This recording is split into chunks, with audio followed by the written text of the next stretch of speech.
আসসালামু আলাইকুম। আজকে আমি রান্না করব চিংড়ি মাছ দিয়ে পুঁই শাক।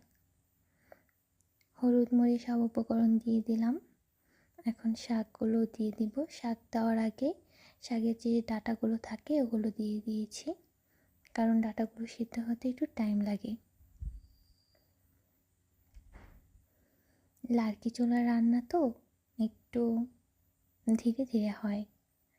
আমার কাছে মনে হয় গ্যাসের চুলা থেকে লার্কি চুলার তাপ কম, কিন্তু সবাই বলে যে নাকি গ্যাসের চুলা থেকে লার্কি চুলার তাপ বেশি, কিন্তু আমার এরকম মনে হয় না।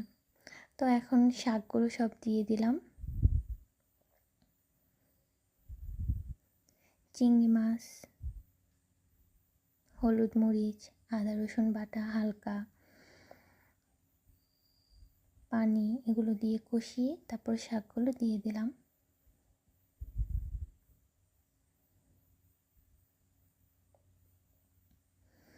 এখন রসুন দিয়ে, পেঁয়াজ দিয়ে, তেল দিয়ে শাকটা বাগার দিব। রসুন পেঁয়াজটাকে বাদামি কালার করে ভেজে নিব।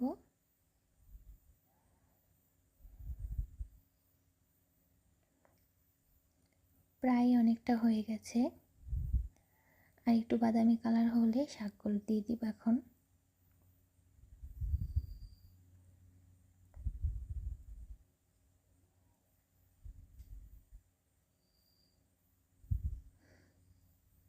এখন শাকগুলো দিয়ে দিলাম। অল্প একটু আর রান্না করে শাকগুলো এখন নামিয়ে ফেলবো। প্রায় হয়ে গিয়েছে।